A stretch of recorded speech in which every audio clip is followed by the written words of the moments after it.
Helene, kan du holde med? Maden er snart klar. Ja, jeg kommer. Ja, jeg beklager, men vi når desværre ikke mere i dag. Men der mangler så lidt. Nej, jeg har desværre ikke mere tid. 10 minutter, jeg skynder mig alt. Jeg har desværre ikke mere tid. Desuden så er jeg også lidt utilpas. Vi må skrive sammen og så finde en anden dag. Ja, hvis det kan være anderledes. Så siger jeg tak for i dag. Selv tak. Jeg glæder mig virkelig til at se portrættet færdigt. Du hører fra mig.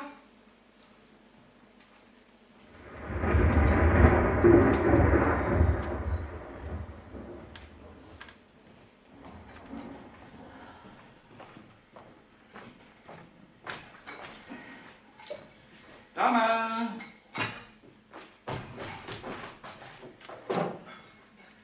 Suppe? Helt ordentligt, Signe. Det er ikke bare suppe, Signe. Det er økologisk kvalitet suppe. Vi mangler skikker. Er der noget kød i? Kommer de andre ikke snart? Skal vi ikke se vinter noget for søn i aften? Hvis jeg nu hjælper mig ud af?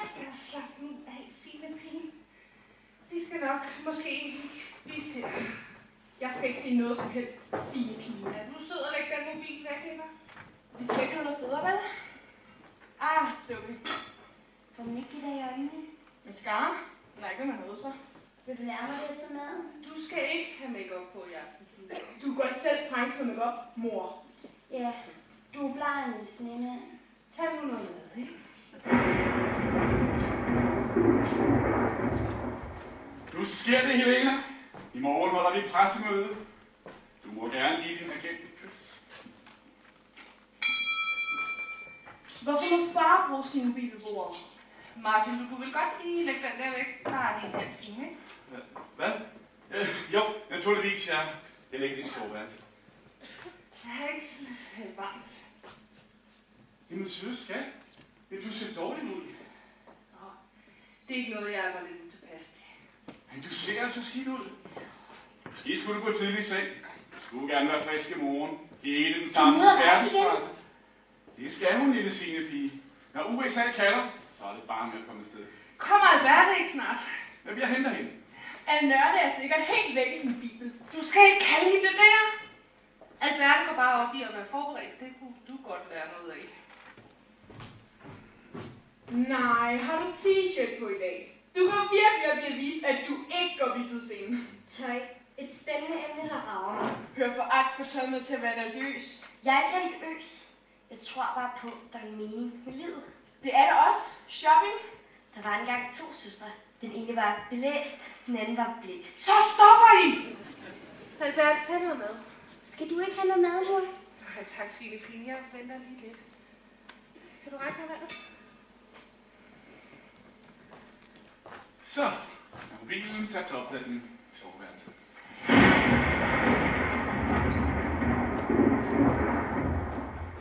Hvordan kan det overhovedet tordne? Der er ikke sky på himlen, og solen har skinnet hele dagen. Nå ja, hvordan gik udflugten til København, Alberte? Gik du med op i runde formen? Ja, men da vi kom op i toppen, var jeg lige ved at falde om.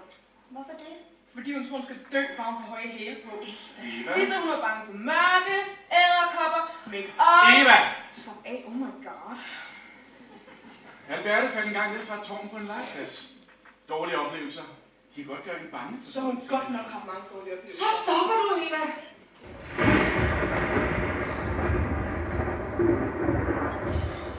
Ja, det må være ham. Men hvordan ved jeg, laver her? Jeg må væk herfra, men jeg er ikke helt færdig. Det må gøres senere. Hende må i stulepenslen. Det er det vigtigste. Det begynder sikkert at styrke ned lige om lidt. Alberte, vil du ikke være sød og lukke vinduet ind i kontoret? Jo, jeg skal nok gøre det for dig, hvis det er for skræmmende. Luk snittedåsen.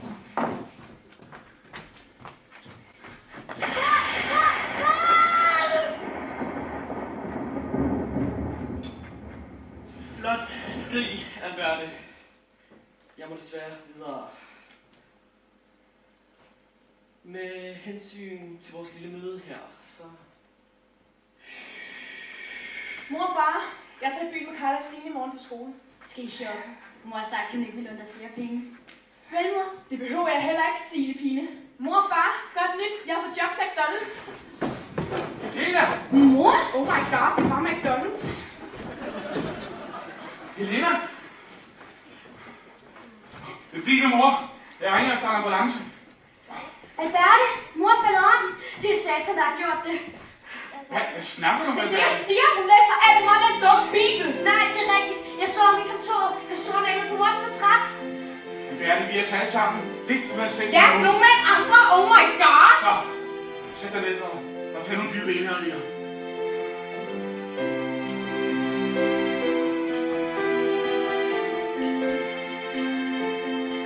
Jeg havde glædet mig til en aften foran TV. Med far og mor, Alberte og Eva. Familiehygge, slik på bordet. Vi skulle gætte om kaffe og finde ordet. Ud i gamle døre. Hvad er det, der sker?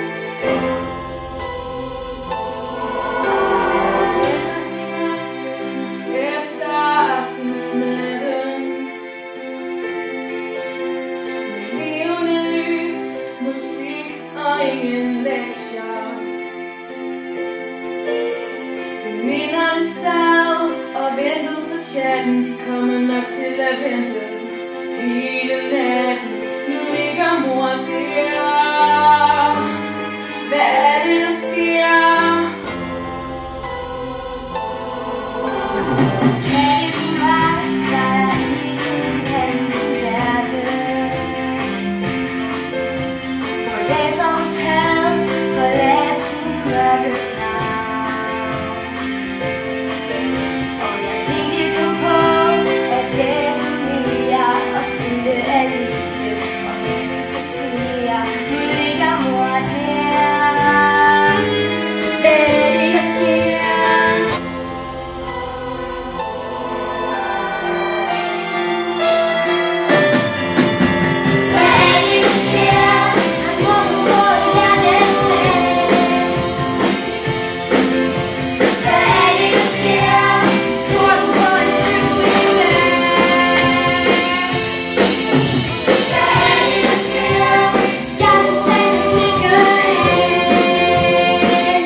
Ambulancen er på vej.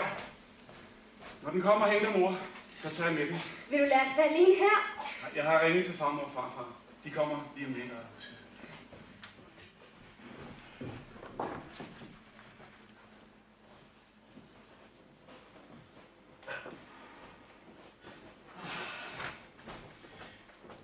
Tillykke. Så hænger hun derinde, hva'? Velkommen her til mit ikke særligt ydmyge hjem. Er det så originalen, eller er det en kopi? Mona Lisa var det sidste mesterværk, jeg manglede i min samling. Det har taget mig 500 år at kopiere det der blik, der nærmest følger en, når man går rundt. Nu hænger alle menneskers store værker her i mit slot, og min kopi af Mona Lisa hænger i Louvre. Og hvordan skrider det så frem med dit portræt af den danske kunstmaler Helena From?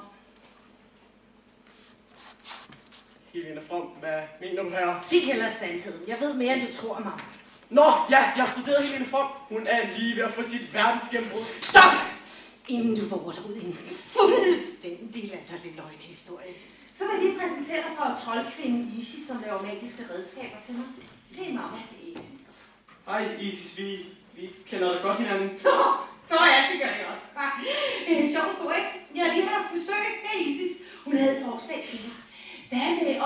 penslen som et våben imod de hellige. Kunne man fange en engel, så kunne man udslætte den med penslen. Hun så lidt overrasket ud, da jeg spurgte, hvad i helvede hun talte om. Hvad var det for en pensel, du talte om, Isis? Den magiske pensel, som Mammon bestilte hos mig. Så om Mammon bestilte, ja, men det er der kun mig, der kan bestille redskaber hos dig, er det ikke, Isis? Ja, her, men mamma sagde, at du har sendt ham. Virkelig? Sagde han det? Det kan jeg ellers slet ikke huske. Jeg har næsten rigtig god hukommelse. Hvad kan penslen, Isis? Den er et mordvåben. Maler man en persons portræt med penslen, dør personen. Det er ikke det hele, vel? Nej, personen bliver også glemt, som om personen aldrig havde eksisteret, undtagen for penslens ejer. Ej, hvor er det spændende. Tak, nu gå. Ja, nu. Jeg følger hende. Nej, det gør du ikke. Hvad havde du tænkt dig at bruge den pensel til, Mammon? Jo, jeg vil bare udstille hans dårlig kunst. De gamle mester kunne jo male, så man skulle tro, de havde fået hjælp hernedefra. Og det fik nogle af dem også. Jeg har kopieret alt, hvad der var værd at kopiere. Den moderne kunst er elendig. Jeg vil jo bare sætte en stopper for den dårlige udvikling. Så du fik Isis til at lave en pensel, der kan udslætte folk. Så nu vil du dræbe Lena frem og få hele verden til at glemme hende. Er det det, du siger? Ja, jeg forklædte mig som menneske og fik aftalt, at jeg skulle male hendes portræt med penslen. Og hvor langt nåede du så med det? Jeg var næsten færdig, da det så begyndte at tordne fra en skyfri himmel. Uriel. Ja. Hvorfor du Uriel? Det tordne. Hvorfor advarer dig? Han ville sikkert redde Helene Froms liv ved at skræmme mig væk, inden jeg blev færdig. Jeg ville selvfølgelig ikke risikere noget, så jeg besluttede mig for at flygte. Og hvad med penslen? Jeg tænkte, at englene ikke ville forfølge mig, hvis jeg efterlod dem der, så de fik, hvad de kom efter, og der bliver ikke mere ballade. Hvordan er det nu med mennesker og deres fri vilje, Mammon? Den må vi gå af her. Nej, hvis vi gør det, så har vi balladen. Havde Helena Froms selv valgt at dø? Hun havde selv valgt at blive malet. Det troede jeg jo var godt nok. Nå, for det troede du! Men det var det ikke. Men nu kommer englene basten, og så har vi alle problemerne. Hvor er min pensel? Din pensel? Ja, Mammon, du bestemte jo til mig. Hvor er den? Den er jo hos Helene From. Grådighedsdæmonen, Mammon, har efterladt en uvurderlig genstand hos fjenden. Er det det, du fortæller mig? Er det det? Hvor du tror du egentlig er? Hvad? En gang var der kun sand. Så opfandt jeg løgnen. Den har tjent mig godt. Desværre har jeg også lidt svært ved at se, hvem der lyver for mig. Ved du hvad jeg tror, Mammon? Jeg tror, det blev bare hun, for jeg vil høre om pensel, så du besluttede dig at gemme den. Det vil snart vise, om du taler sandt. Lilith! Hvor sødt! Jeg er en katte. Mammon påstår, at han har efterladt den i en ny pensel i menneskens verden. Find ud af, om han taler sandt. Forstået her. Hvor i menneskens verden skal jeg til hen? Ja, Mammon vil fortælle dig præcis, hvor du skal tage hen. Penslen er muligvis faldet i hænderne på engle, så du må tage nogle stærke djævle med. Og hvis du ikke kan finde den, så må du tage fanger med tilbage. Fanger? Til helvede? Ja, det her er en helt særlig situation. Mennesker eller engle, jeg er ligeglad. Bare de kan fortælle mig, hvor min pensel er. Her, jeg har en idé. Helene From må være døden nær. Hun er sikkert blevet kørt til det nærmeste sygehus. Nå, og hvad rager det mig? Jo, Dracula er en skytsengel, så han er sikkert blevet sendt ned for at passe på hende. Så det vil sige, at Han er på sygehuset for at våge over hende. Godt tænkt, lille Mammon. Rager er sikkert alene og tror sig i sikkerhed. Jeg vil straks arrangere en overraskelse til ham. ja, jeg er ikke her. Lad mig. Lille, smid Mammon ned i det torturkammeret. Og Mammon, hvis du i virkeligheden lyver for mig, så skal jeg personligt smide hele din kunstsamling i helvedes flammer og tvinge dig til at overvære det. Men herre! Gider du stoppe med at bladre den åndssvage bog? Det var ham. Prøver du at gøre det interessant, eller vil du bare rigtig gerne skræmme din lille søster? Jeg er ikke bange for en stum historie. Okay. Vi har altså besøgt fanden. Seriøst. Jeg er sikker. Hvornår kommer farfar frem nu? Nu kan du prøve at sætte en fin hop på din dumme lille historie.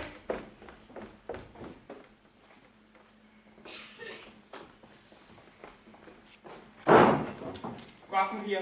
Det er politiet. Hvorfor er du her? Din far ringer kun efter ambulancen. Vi har nogle spørgsmål til jer. Har I set denne mand? Er det en klovn, der stukker af fra et cirkus? Det er ham. Satan. Oh my god, kan I ikke bare tage hende med? Du har set denne mand? Her til aften. Ja, han stod i min mors kontor og malede på hendes portræt. Prøv at lytte til dig selv. I skal ikke tage. Den pensel, manden malede med. Hvor er den nu? Han tog den med. Men maleriet er stadigvæk. Du mener ikke seriøst, du tror på hende, vel? Hør her, piger. Vi er her, fordi vi har god grund til at tro, at jeres mor er i alvorlig fare. Alberte, den mand du så... Hvorfor kender du mit navn? Jeg kender dig bedre, end du tror. Den mand du så, er ikke Satan. Nej, virkelig. Han er en meget magtfuld dæmon ved navn Mammon. Okay, hvor kameraet? Kig på portrættet. Nej, hvor ligner mor. Men hun må ikke rette ene øje. Mammon bliver heldigvis ikke helt færdig. Det er derfor, du stadig lever. Hvad sker der? Hvad snakker I om? Penslen er forbandet. Bliver ens portræt malet med penslen, dør man. Men det er ikke det værste ved det. Når ens portræt er færdig, bliver man inden for 24 timer glemt af alle, som nogensinde har kendt en. Det er som om, man aldrig har eksisteret. Hold nu op. Men hvorfor vil nogen dog slå vores mor ihjel? Det forstår vi heller ikke. Så nu glemmer vi mor? Jeres mor lever stadigvæk, men hendes liv er i alvorlig fare. Hun vil dø, hvis ikke penslen bliver fundet og brændt inden for det næste døgn. Men kan vi ikke bare brænde maleriet? Det vil ikke hjælpe noget, så længe penslen eksisterer. Tværtimod vil det være umuligt at redde hende. Hun kan kun reddes, hvis penslen bliver destrueret. Okay, en dæmon vil dræbe vores mor ved at male et billede af hende. Seriøst, hvilken anstalt kommer I fra? En dæmon. En dæmon. Hvor er penslen? Den har Samsam! Hun minder om Mammon, og man ikke er deres ham, vi burde lede lidt. Måske. Jeg skal så huske her.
Præmien, nu! I job bliver her. I kommer med mig.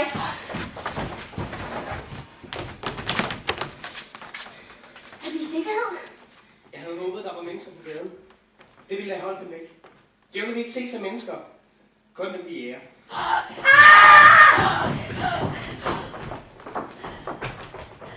Husk, hvem du står over for, Lille. Jeg står over for én engelregel. Du skal både kæmpe mod os og forsvare et menneskebarn. Jeg foreslår, at du overgiver dig. Jeg foreslår, at du ser dig omkring.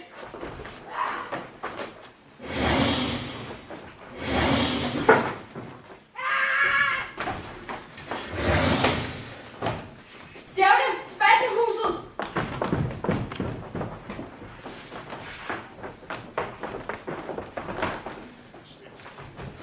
Er du en rigtig engel? Ja, Simon. Den anden politimand også. Han hedder Uriel.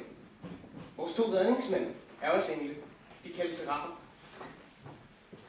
Ringet, vi sætter til for at hjælpe dig, men vi bringer dårligt nyt. Det må vente. Vi må efter Lille til djævlene. De er på vej tilbage til huset. Uriel er alene med 2 piger.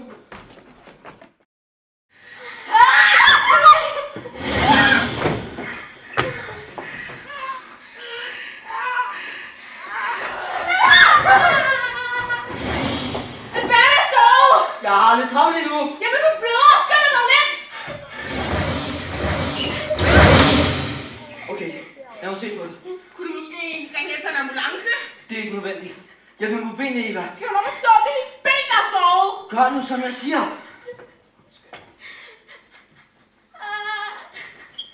Du giver hende lidt tøj på. Det skal nok hjælpe. Skulle det der forsideforbinding? Du ved, benet sidder faktisk lidt længere nede. Du ved for eksempel der, hvor såret er. Hvilket så? Hvilket sår? Er du dum? Det her! Hvor blev det af? Prøv at gå ned ad verden. Har du slæbt jer venner? Desværre, nej. Alberte, du bærer nu det her spil. Du vil gerne nå til siden. Jeg tror, du er mere brug for en hjertet. Tak, jeg gør det. Prøv mig efter.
Hvem er du?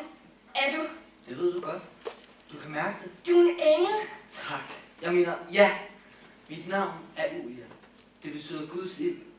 Jeg er en af de... Agent for Guds åsyn. Den engel, der står for torden, lyn og rædsel. Det er dig, der har nøglerne til helvedes porte. Du skal føre synderne sjæle til helvede. Der er en, der er lidt for lektion. Mød af nørde. Hvordan vidste I, at mammon ville dræbe vores mor? Mammons brug af den magiske pensel var et alvorligt brud på reglerne. Der er visse spilregler, der både gælder engle og dæmoner. Vi engle må prøve at lede jer mennesker på rette vej, mens dæmoner må prøve at lede jer på afvej. Men ingen af os må påvirke menneskens frie vilje. Derfor må Satan og hans dæmoner ikke bare slå mennesker ihjel. Når reglerne brydes, bliver ærkeengene sat i aktion. Sæt opgave, djævle!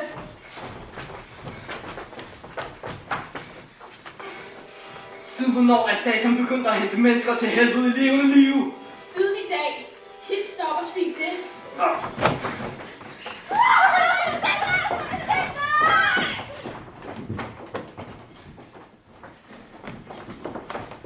Uheld!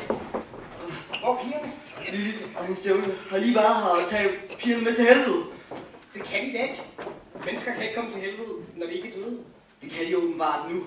Satan lugter sejr. Kan Alberta ikke være i helvede? Vi skal nok redde dem. Vi er jo engle, ikke?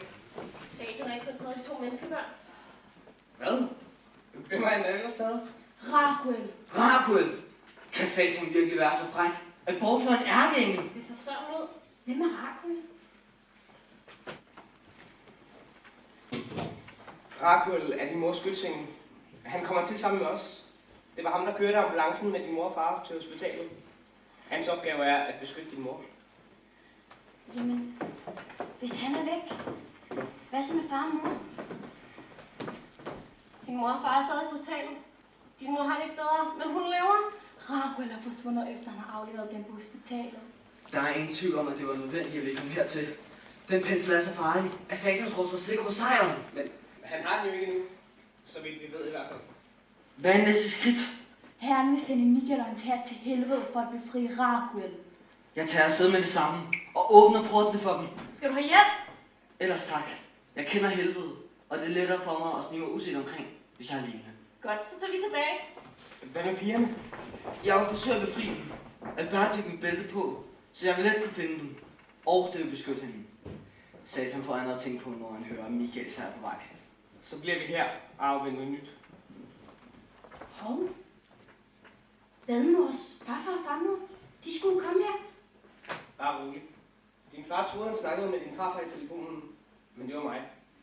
Din farfar og farmor sidder hjemme foran fjernsynet. Godt. Tænk, hvis nu kommer ind og så alt det her. Ja, vi må hellere få ryddet lidt op.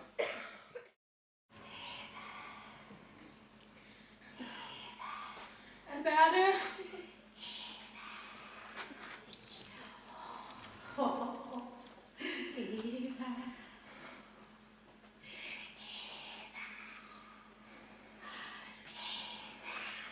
Og min søster. Sjovt, du spørger. Lille skulle lige til at hente hende. Lige før spise aftensmad med familie. Hvor er jeg? Du er hos Lucifer, Ejma, Antikrist, Belzebub, Fanden, Abaddon, Djævlen, Mørkets Fyrste. Kært barn har mange navne. Selv foretrækker jeg Satan. Så... Hvor er jeg? I helvede selvfølgelig. Oh my god, en nederen dag. Mamma! Vågn op! Nu skal vi høre, hvad de små piger har at sige. Eva, er du okay? Hvad? Her er det mig, der stiller spørgsmålet. Og her kommer det første, Lilith. Hvorfor har ungen stadig uregjort bælte på? Herre, vi kunne ikke få det af hende. Det står fuldstændig fast i kødet på pigen. Nå, så må vi jo skære til hende. Men det var venligt. Er det virkelig ureelt spændt? Ja, det rager ikke dig, mamma. Nå, piger. Hvor er min pensel? Spørg mamma. Det har jeg gjort. Han siger, det var englene, der kom, da du skræmte ham væk. Og så efterlod han penslen, så han ikke ville blive forfulgt. Det er løgn. Han tog den med. Pigebarn lyver. Jeg har sikkert gemt den et sted. Nej, det er dig, der lyver. Ligesom det løg for min mor. Hvem tror I, jeg stoler mest på? Min næstkommanderende her i helvede eller et par snottede menneskebørn? Hvis ikke du snart fortæller mig, hvor min pensel er, så bliver jeg nok nødt til at klippe neglene. Alberte! Desværre har jeg det med at ramme lidt ved siden af. Hvilken en synes du, vi skal starte med? Du må høre på mig, Satan. Ingen af jer ved, hvad det forbandede pensel. Forkert svar. Det koster en finger. Tommefingeren er den, hun dårligt skal undvære. Uden den er det umuligt at gribe om ting. Skal vi tage den? Nej, for guds skyld, lad hende være. Ikke rende. Langfingeren gemmer vi til sidst. Prøv at forestille dig en hånd med kun en strikkende langfinger, så kan man sgu hurtigt blive uvenner med folk. Hvad med pegefingeren? Nej, den bruger til at skrive med. Hvis ikke du lige hurtigt falder ind af en små fede pølsefinger, så finder jeg bare på noget andet. Hvad med ørefingeren? Nå, strik for at høre på alt det lort, du lukker. Lillefingeren! Så tag det lillefingeren. Udmærket, Albert. Men du ved, hvad man siger. Når man rækker fanden lillefinger.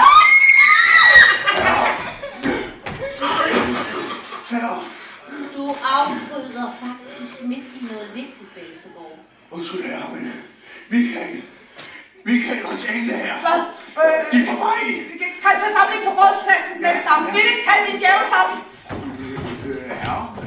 Kunne du ikke lige gøre den her færdig først? Jeg vil jo så frygtelig gerne se det. Det ved jeg vel, men det må altså vente lidt, og så har Ja. pigen også noget. Naturligvis, ja. Vagt! Hallo! Ingen må komme herind under nogen omstændigheder. Ser du bare skyggen af en engel, så tager du fangerne som gidsler og venter på forstærkninger. Forstår? Ja, her. Tilbage på din post. Mamma. Hej.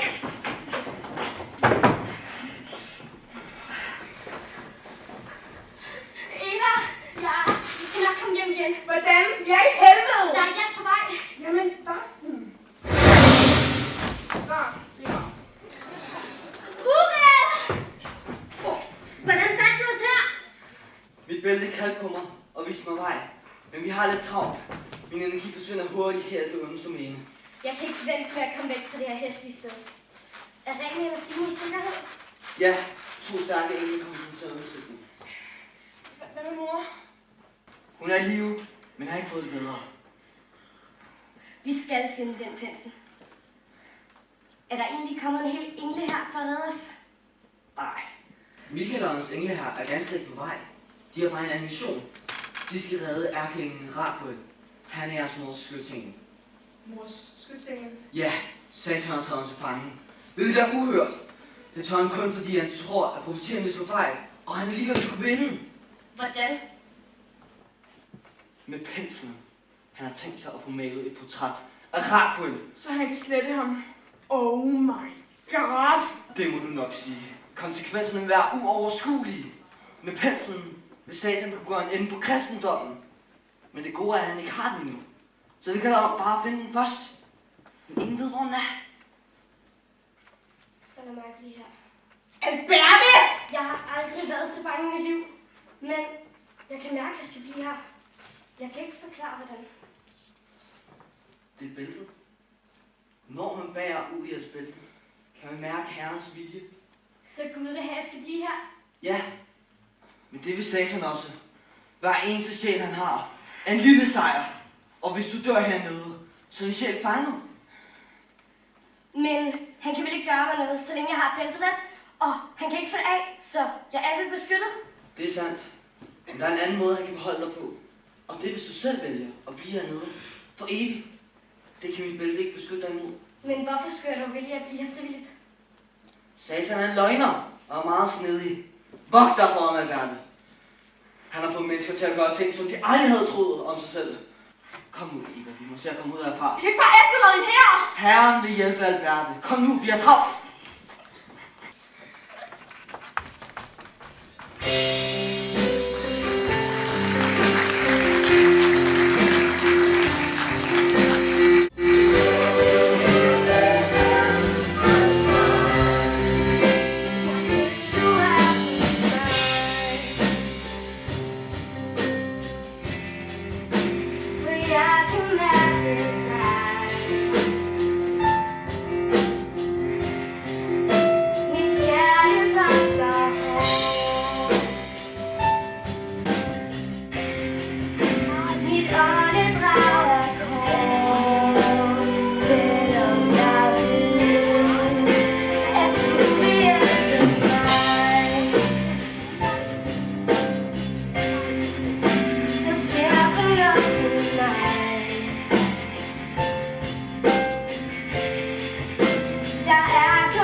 siger, at Uriel befrider hende. Uriel.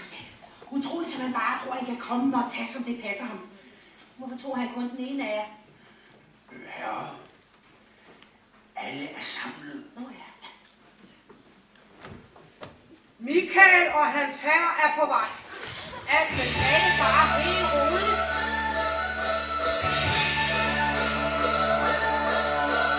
Gamle dage er aflyst. Enden af den dag. Der er en ny begyndelse på vej.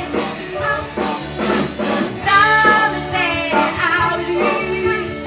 Enden af den dag.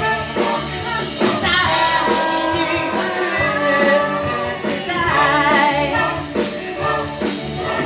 Peter spåede i 2000 år. Fortal hvad der falder og hvad der består. Når verden går ind i sin sidste døgn. Peter er altid fuld af løgn. Gamle dage er aflyst. Enden af den dag. Der er en ny begyndelse på vej. Gamle dage er aflyst. Enden af den dag. Der er en ny begyndelse til dig. Fremtiden formes i nuet af os. Vi ved en verden er klar til at slås. Og nåden er vejen til nederlag. Når solen står op til den sidste dag. Gamle dage er aflyst. Enden af den dag. Der er en ny begyndelse på vej. Gamle dage er aflyst. Enden af den dag. Der er en ny begyndelse til dig. Spil uden regler, uden spil. Den stærkeste sejr, svage går til. Når kræfterne kalder, så lige er os liv. For hele skal stå, regnskab på Gamle dage er aflyst. Enden af den dag. Der er en ny begyndelse på vej. Gamle dage er aflyst. Enden af den dag. Der er en ny begyndelse til dig. Tag i verden i kæmpe liv. Gamle stole spiller en masse film. Gamle dage er aflyst. Enden ved den er. Der er en ny begyndelse på vej. Gamle dage er aflyst. Enden af den er. Der er en ny begyndelse til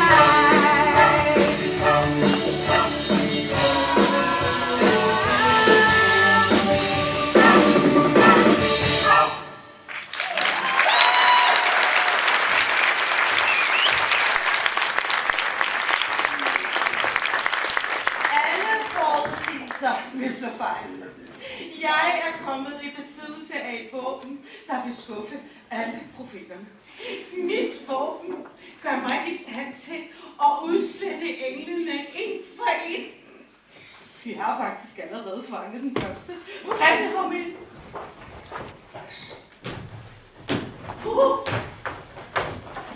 Og bum! Det er Rakuel. Du har fanget ærkeenglen. Ja, det er da lettere at vinde spillet, hvis man er ligeglad med reglerne, ikke? Hør mig, alle djævle og dæmoner. Det nakker mod enden for det hellige. Rakuel var sammen med Uriel og Ringen i gang med at ødelægge mine planer. De havde ikke regnet med, at jeg turde bortføre en ærkeengel. Nu overtræder vi alle grænserne og bryder alle regler. Michael og hans herre er på vej for at redde denne lille skvat, og I skal give dem alt den modstand, I kan. Afsted til jeres poster! Og Bølfegård mamma. Smid vi ham der op i din celle, og kakaduen ind i det sikre bord.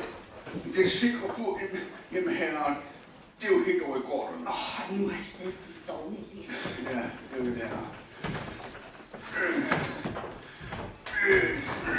Op med sig. Du er tyk.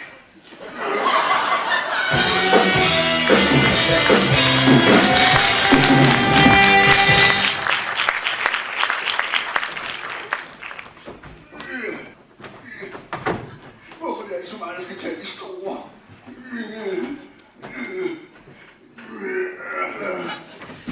Værsgo, tyksak.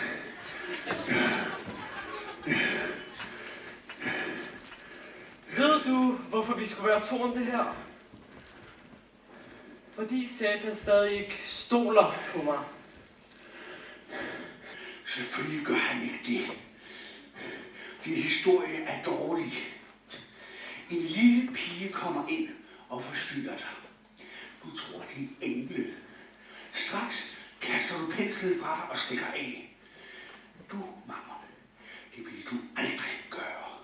Og det ved Satan godt. Og hvad tror du så? Jeg tror, at du stadig har den pensel gemt et eller andet sted deroppe. Nu venter du bare på det helt rigtige tidspunkt til at gå op og hente den igen. Den pensel, mammerne, kunne give Satan verdens herredømme.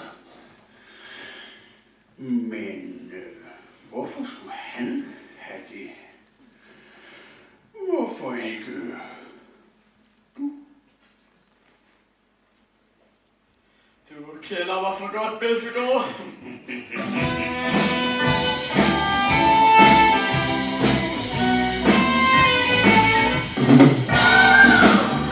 Jeg vil have det hele.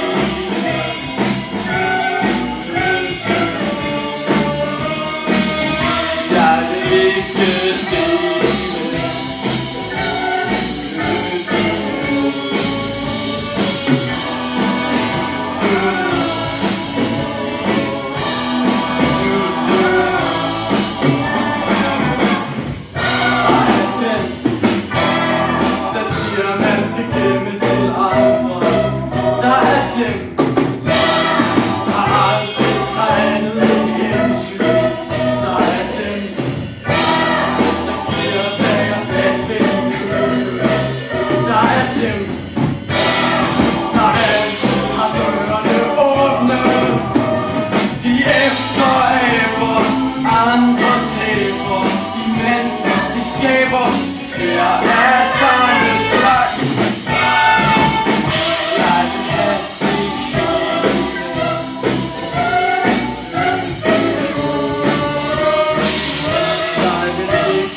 Til hver eneste tigger.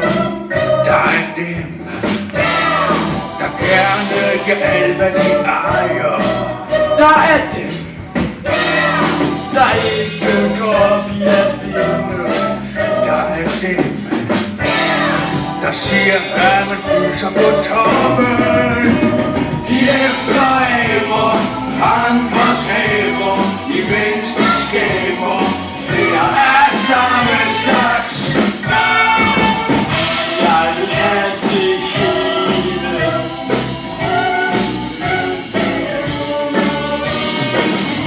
Jeg vil ikke dele.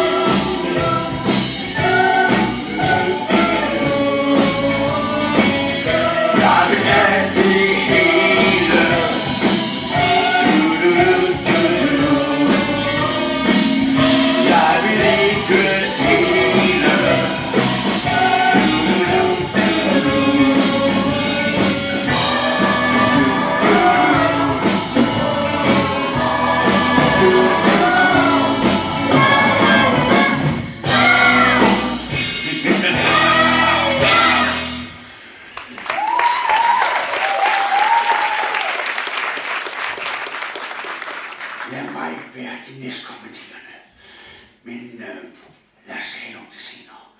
Først må vi deltage i kampen mod Michaels herre. Hør. Mød mig senere i de 7 dødsunders tempel efter kampen. Der kan vi tale uforstyrret. Det er en aftale, min ven.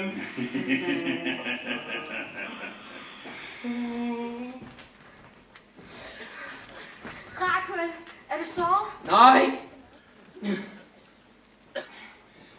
Men jeg er svag. Jeg er så mørkt, der ingen har brug for lys. Hvordan endte du her? Min søster Eva og jeg blev bortført fra vores hus. Der var for mange djævle til, at vi kunne forhindre det. Men Satan sagde, at du var sammen med Uwe Ringel, for du var da ikke med i vores hus. Det var mig, der kørte ambulancen. Så dine forældre kom sikkert på hospitalet. Jeg er din mors skytsengel, og min vigtigste opgave var, at hun var beskyttet. Men hvordan var Satan så dog ad med at bortføre en ærkeengel? Da jeg havde afleveret de forældre på hospitalet, blev jeg lukket ind i en elevator. Den viste sig at være fyldt med djævle. De sprang på mig, og elevatoren begyndte at køre ned. Den blev ved og ved, indtil døren åbnede op her i helvede. Hvor Uriel Ringel. Uriel har lige været her ved min søster. Han fortalte, at Ringel og min lille søster Signe er i sikkerhed. Men jeg forstår bare ikke, hvorfor min familie skulle blandes ind i det her. Hvorfor vil de dræbe min mor, hvis de i virkeligheden er englene, Satan, der Det forstår jeg heller ikke. Hvorfor befriede Uriel kun din søster? Fordi Bæltet sagde, at det skulle være sådan. Bæltet?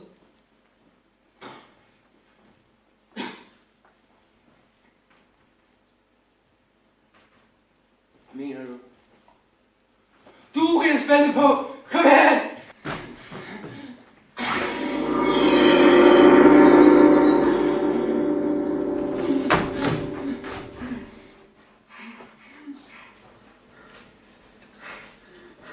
Kom, Alberte. Jeg har fået min styrke tilbage. Men den var ikke evig. Vi mudrer fra en fart. Jeg skal ikke nogen steder.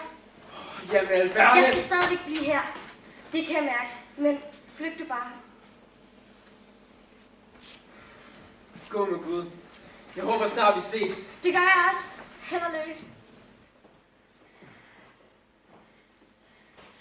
Så er det bare så igen, lille pige.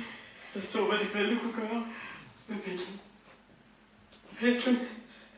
Bliv overvenlig. Giv mig bæltet. Eller slå jer! Slipp mig! Jeg er nødt til at få lige for dig. Hvad skal du så lige slutte dig? Jeg tror du virkelig, at Satan op det der forræderi. Du kan gøre det for sent! Michaels her. Forbandet! Forbandet! Igen? Sidder du nu alene? Igen? Hvordan lykkes det hele tiden alle andre end dig at flygte? Jeg er virkelig begyndt at falde til her. Så skal jeg nok sørge for, at du aldrig kommer væk herfra. Michael er på vej herhen. Han må ikke finde dig. Jeg har det helt perfekt i dette sted.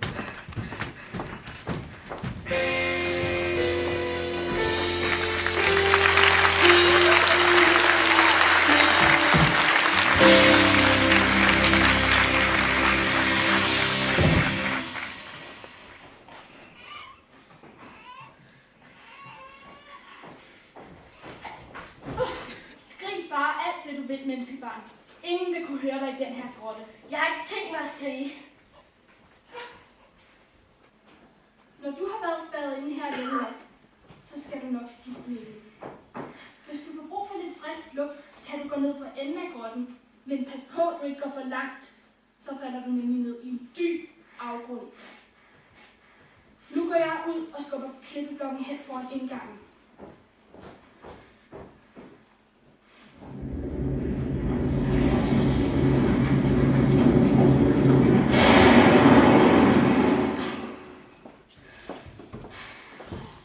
Så er menneskebarnet gemt godt væk.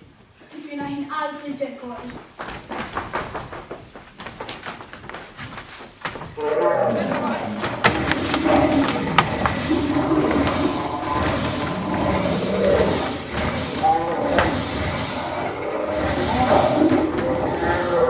Det må have været englene. De er her. Uriel, Michael,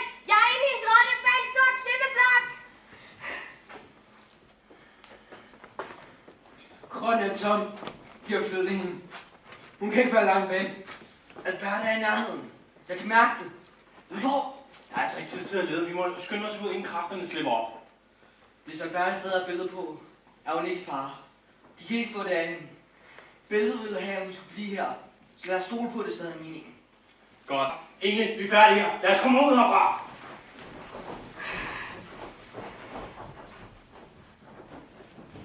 Der er stille. De er væk. Det er første gang, jeg har talt til et billede. Det er også første gang, et billede har talt til mig. I det hele taget sker der mange ting for første gang i dag. Hjælp mig. Uheldsbælte. Hvad gør jeg?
Yeah.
Ingen julesang og keder. Intet liv, der kan gå videre. Ingen drømmer om andre tider i den døde skov. Hvis du hører nu en huske rundt bag træer og i buske, vil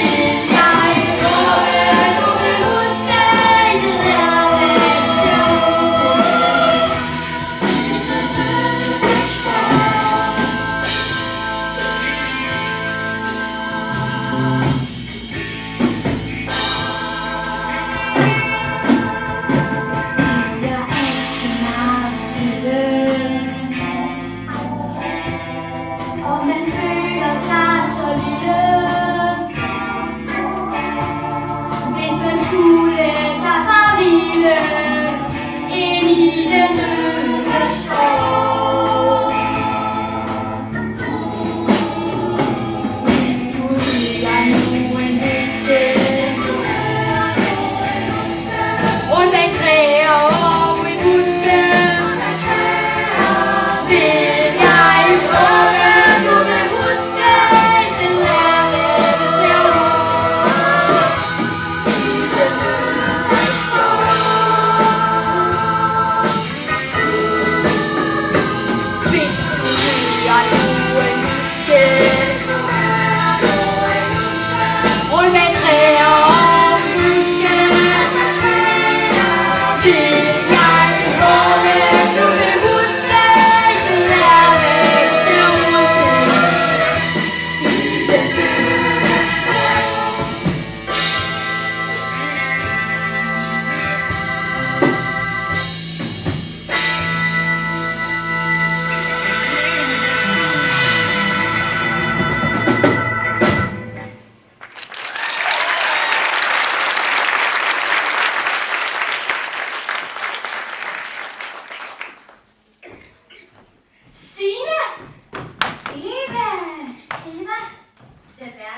så øjeblikke siden, der sprang jeg ned i en afgrund, der var flere kilometer dyb.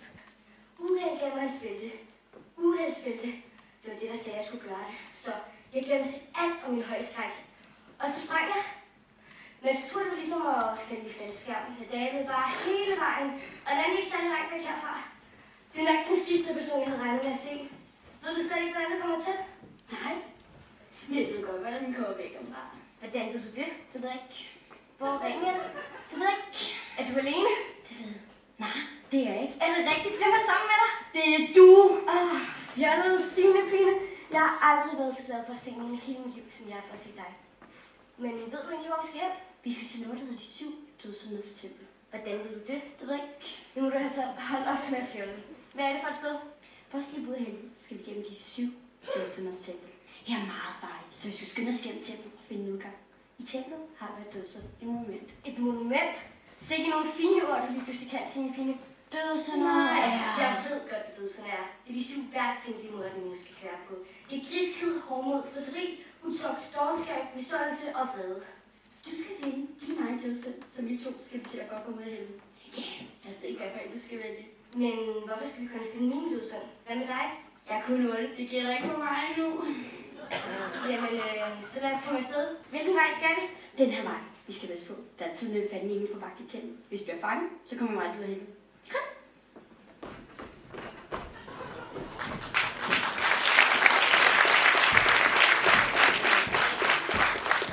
Hun tog springen. Hvem havde regnet med det?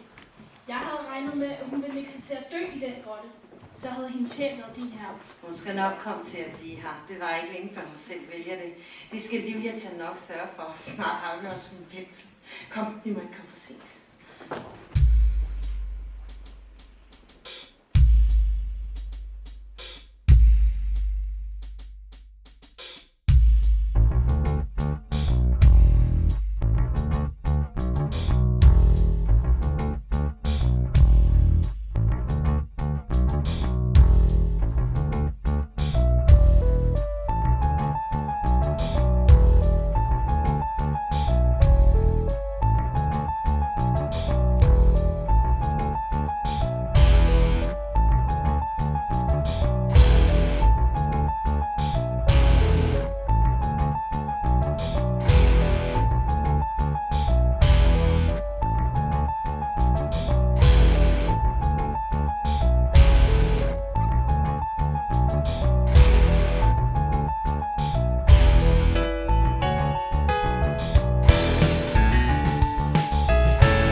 godt lidt lignende. Mammon? Belfegård, min dårlige ven. Og der var du. Jamen se, der er den jo min yndlingsstatue. Jeg står til at beundre den, når jeg har vagter hernede. De andre statuer, idé forladte. Dårlig kunst. Jeg hader den. Da jeg fik Isis til at lave penslen for mig, var det for at udrydde af dårlig kunst. Ja, men de gik jo ikke særlig godt, vel? Nej, men det var helt uheld, at jeg ikke blev færdig med portrættet. Jeg havde slet ikke tænkt på, at penslen kunne bruges til at råbe verden med, før Satan forhørte mig. Men det var dumt, at man give mig den idé, for det er jo mig, der har penslen. Men hvis vi to skal erobre verden, så må Satan udslettes. Ja, men hvordan? Jeg har tænkt på, at vi kunne fange ham, så jeg kunne male hans portræt med penslen. Nej, glem det. Satan er for stærk. Men det er jo faktisk heller ikke nødvendigt.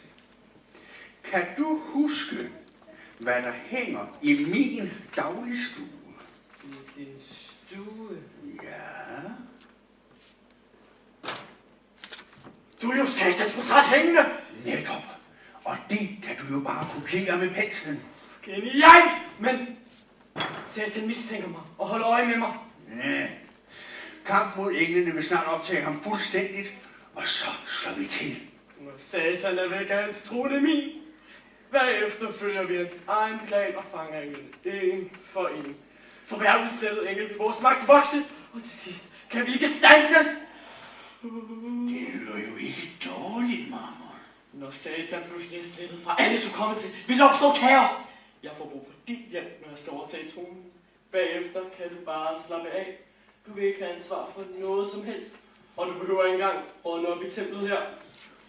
Men kan du være helt sikker på, at Satan ikke får fat i penslen før os? Ja, for den er gemt et helligt sted. Et helligt sted, siger du? Så som en kirke? Ja, i Vor Frue Kirke. Den ligger ikke langt fra familien Fronts hus. Jeg har gemt penslen i døbefonden, og den er faktisk skjult med en besværgelse, som er inspireret af templet her. Et ord på 7 bogstaver? Du er der på rette spor, min ven. Og du er så... Forudsigelig, Mammon. Jeg troede, det var mig, der skulle kalde dig herre. Jamen herre, jeg vidste jo hele tiden, det var dig. Det var jo min plan. Belfegård ved godt, hvem der er den rette leder. Det var mig, der bad ham arrangere det her møde med dig. Jeg burde fodrette ham af dine egne øjne, din forræder. Mine øjne? Ja, men desværre har jeg stadig brug for din evne som kunstmaler. Jeg har en ny opgave til dig. Hvis du løser den, får du lov til at beholde et af dine øjne. Og hvis du løser den hurtigt, så må du selv vælge hvilket. Det er jo alt for galt her. Ja, jeg ved heller ikke, hvad der gør mig. Afsted.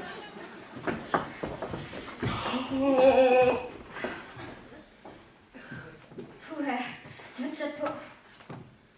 Vent lidt. Det er den der. Den kalder på mig. Misundelse. Jeg er da ikke nogen misundelig type. Du skal finde indgangen. Måske er der en faldlem eller sådan noget. Prøv æblet. Æblet. Ja, tag fat i guldæblet. Sådan, Signe.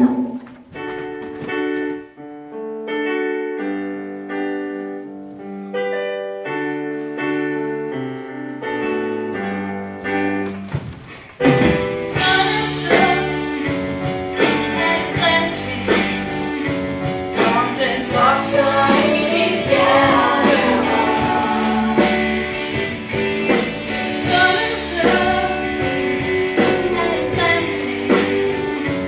Caught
nummer 4. I ventet. Mit navn er Lydia Tanner. Jeg er misundelsens dæmon. Værsgo at tage plads. Jeg vil nu tage dig med på en rejse i dit liv. En rejse, der vil vise dit sande jeg. Selv i så kort et liv som dit, der gemmer der sig altid noget spændende. Men hvorfor er jeg her? Jeg er da ikke nogen misundelig type. Virkelig. Jalousi er også en form for misundelse. Kan du huske tiden før Signe hun blev født? Ja, jeg husker godt tiden før Signe blev født. Det var bare Eva, din mor, dig der, og din nye far Martin. Han elskede jer som var i hans egen børn. Kan du huske deres overdådige bryllup? Det var en skøn tid, ikke? Jo, det var den bedste tid i hele min barndom. Men så fortalte din mor, at I snart fik en lille ny legekammerat. Kan du huske, hvordan du havde det, da de kom hjem med den lille baby? Det havde jeg ikke så godt med. Nej, vel var alt drejet som den lille ny. Du var blevet statist. Kan du huske denne her situation?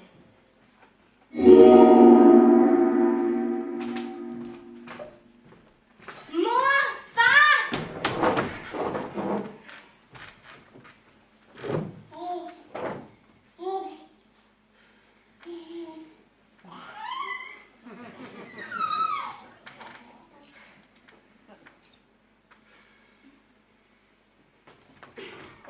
Er hun ikke sjov? Se, hun rækkede efter dig, Alberte.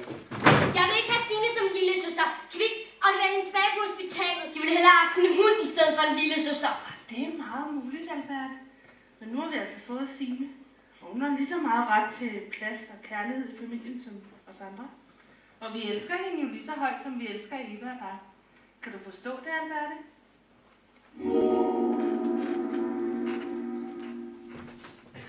Kan du huske den her? Signe!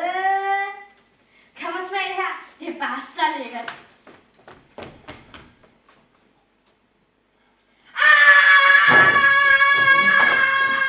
Hvad sker dog? Det er jo chili og stærk sinde, Alberte. Hvad tænker du på?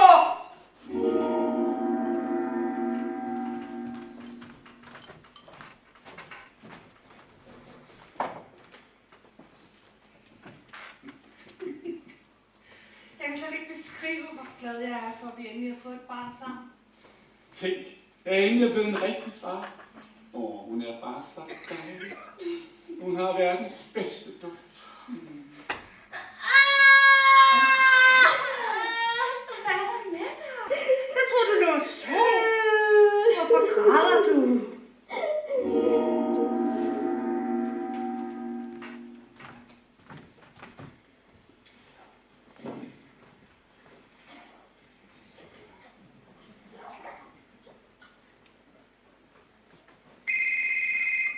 Alberte, du kan godt lige holde øje med Signe 2 minutter, mens jeg tager telefonen, ikke?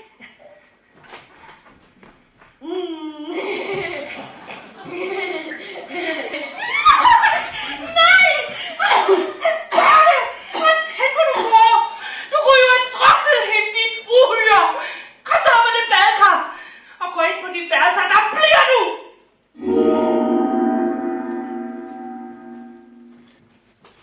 Sådan, Alberte. Nu har vi set, hvordan misundelsen har rådet i dit liv. Du har nu på fornemmeste vis kvalificeret dig til en plads i helvede. Vi byder dig velkommen. Men det sidste her, det har jeg altså aldrig gjort. Du var jaloux, og vidste ikke, hvad du gjorde. Du var kun 5 år. Og en alder forstår mig ikke så meget. Men der er så mange andre gode ting ved dig. Jeg elsker dig, og jeg er glad for, at du er min største, Alberte. Jeg elsker også dig, søde Signe. Men jeg har altså aldrig prøvet noget druk med dig. Det ved jeg. Jo, du har! Du vil slå din egen lille søster ihjel. Nej, jeg vil dig. Hvordan skulle du overhovedet kunne huske det? Du mødte din egen søster. Du skal blive af helvede. Tag din straf. Du fortjener den.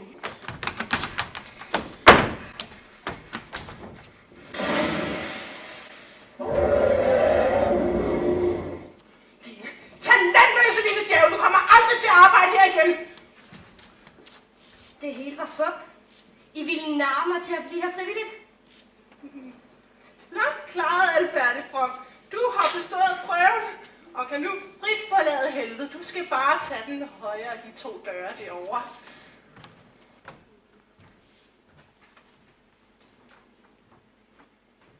var det, en uheld sagde til mig? Jeg kunne strande her i helvede på 2 måder. Ved at blive frivilligt. Eller ved at dø her!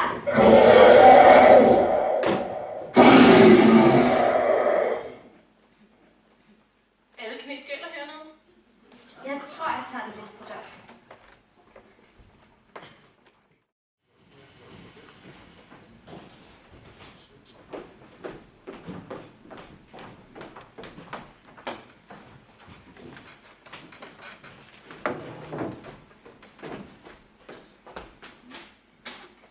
Hvornår kommer Alberte? I virkeligheden ved I slet ikke, om hun kommer hjem. Vel? Vi tror på det. Og det betyder alligevel en del. Men hvis Gud kan alt, hvorfor udsletter han så bare ikke satan og dullen? Både I mennesker og vi enkelte har vores frie vilje. Det er en gave, og det gælder også de faldne engle. Hvad faldne engle? De faldne engle er engle, som er blevet smidt ud af himmeriget af Gud. Bruger vi vores frie vilje til det ondes formål, sker der onde ting. Derfor har alle en opgave at være gode og sprede godhed omkring os. Men Gud vinder til sidst. Det er blevet forudsagt. Ja, men hvis Gud så vinder, hvorfor kan vi så bare lade pensen være? Så dør mor. Ja, desuden så sker ting ikke af sig selv. Alle har en rolle at spille. Hvis profetien skal gå i opfyldelse, skal vi alle gøre vores del. Lige nu skal vi bare forhindre satan i at få fat i penslen og bruge den. Og ikke bare for at redde os mor, men for at redde hele verden. Alberte er i helvede. Mor får det værre og værre. Og ingen ved, hvor pensen er. Indtil videre så går det jo fint. Skal I ikke have noget mad? Nej tak, Signe. Vi engle har ikke brug for noget. Laver så heller ikke pølser. Alberte? Oh my god! Alberte, hvor er det godt at se dig i god behold. Men hvordan fandt du hjem? Jeg gik ind ad en dør i det 7 dødsendes tempel. Og nu er jeg her. Du er nok det første menneske, der har sluppet levende ud af helvede. Det bliver nok lidt svært at prale med. Hvordan går det med mor? Hendes tilstand er kritisk. Det haster med at få fat i den pensel. Jeg ved, hvor den er. Mamma har gemt den i døbefonden på Frugekirke. Det er kun en lille gåtur fra, men han har gemt den med en besværgelse. Så det var meningen med et ophold i helvede? Ja, men vi har bare ret travlt, for Satan ved nemlig også, hvor den er. Kan Satan egentlig komme ind i en kirke? Nej, Satan kan ikke være på hellige steder. Men hans dæmoner kan i et begrænset stykke tid. Lille og hendes djævle må være på vej mod kirken lige nu, så det er bare må komme først. Så lad os have en pensel nu! Nej. Grimmel tager afsted alene, Signe. Det er både hurtigere og sikrere. Og han er ekspert i søvn. Men jeg aner jo ikke, hvilken besværgelse mamma har brugt. Jeg har hørt ham tale om den, men jeg ved ikke præcis, hvad man skal sige. Så må du tage med og hjælpe mig. Oh my god! Synes du ikke, pigen har været nok igennem? Der er jo ikke nogen vej udenom. Vi er travlt. Lad os komme afsted.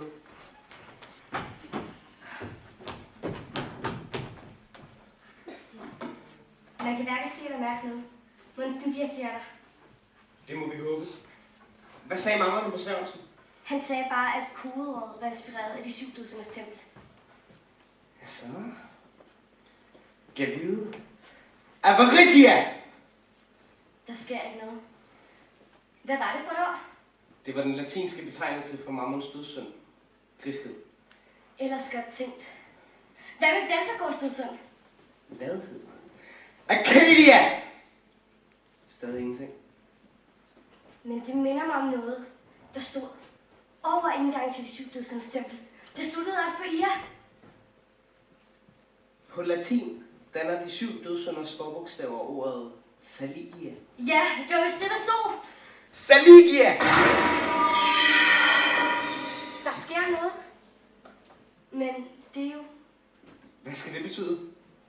Det ligner lidt den slags, Satan havde i torturkammeret. Betragt det som en gave fra Satan. Uriel og Rakul er taget til fange i huset sammen med menneskebørnene. Hvis ikke de skal komme til skade, må I hellere bare følge med.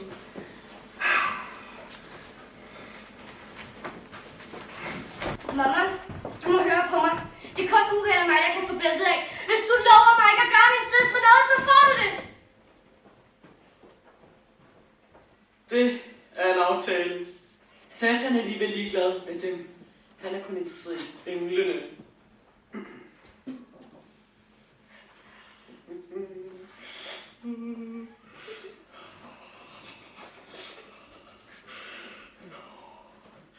Tak, stupide pigebarn. Tak for verdens herredømmer.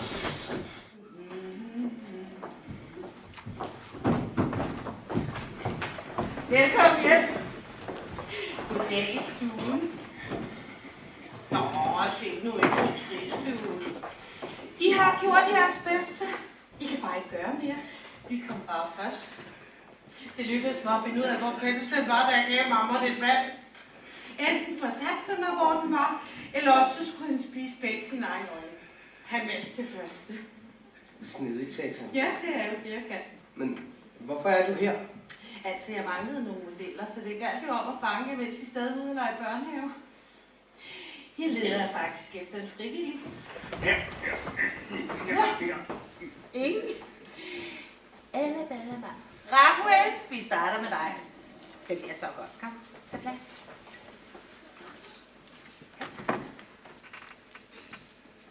Så slipper jeg godt for det her. Jo, det gør jeg, men det kan du ikke. Om et døgn, så er der overhovedet ikke nogen, der kan huske, at der eksisterer. Voilà. Mange tak. Men i stedet for Raquel, så tror jeg starter med dig. Værsgo til plads. Prøv at være morsom. Dårlig tidspunkt. Nej, sæt dig ned, dit fjons. Hvor våger du at tale sådan til din herre? Er du gået fuldstændig fra Herre, se. Han har Uriels bælte på. Jeg så Raquel røre ved Uriels bælte. Bagefter kunne han komme ud af det sikre bur, så det er som ingenting. Nu er det mig, der har bæltet på, og ingen mellem himmel eller helvede kan standse mig. Djævle, grib satan og sætter mig i stolen. Jeg har lyst til at male. Mamma, din idiot. Bæltet virker jo ikke for dæmoner.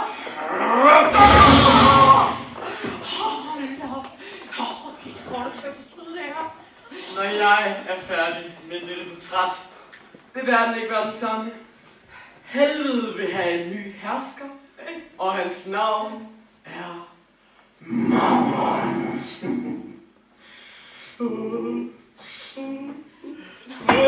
Mit hånd!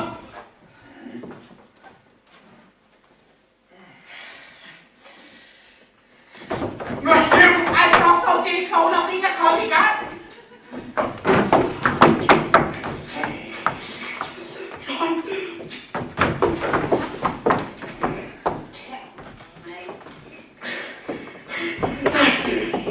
Nej! Min pensel! Du har vist noget, der tilhører mig, mamma. Jeg skal smide hele dit gudssamling i helvedes flammer, din forræder! Det var bæltet, der Jeg fik mig til det! godt, at min oldemor døde! Det var bæltet, der fik mig til det!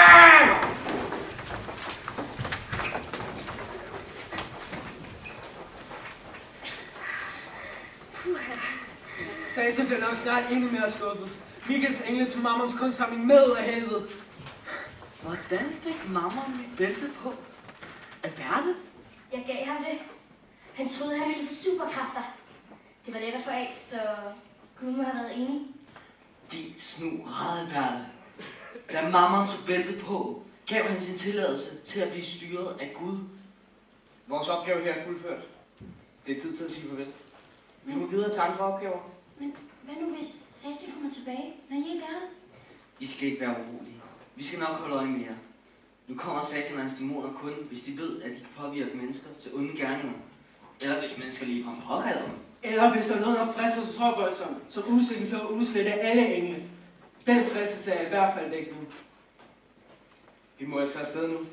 Det var ikke længe før jeres mor og far kommer hjem. Farvel med jer, modige piger.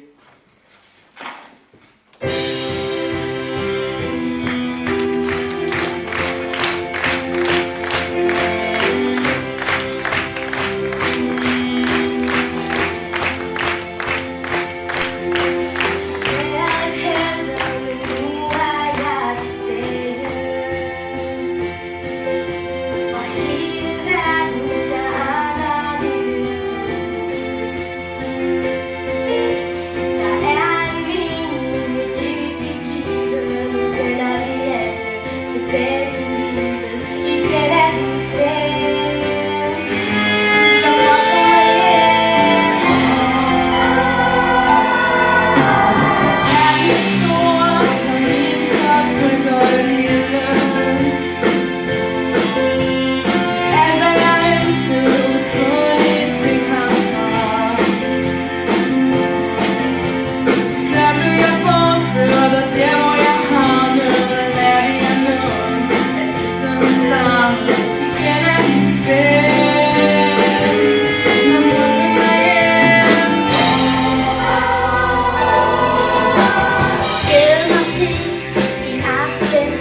til dag.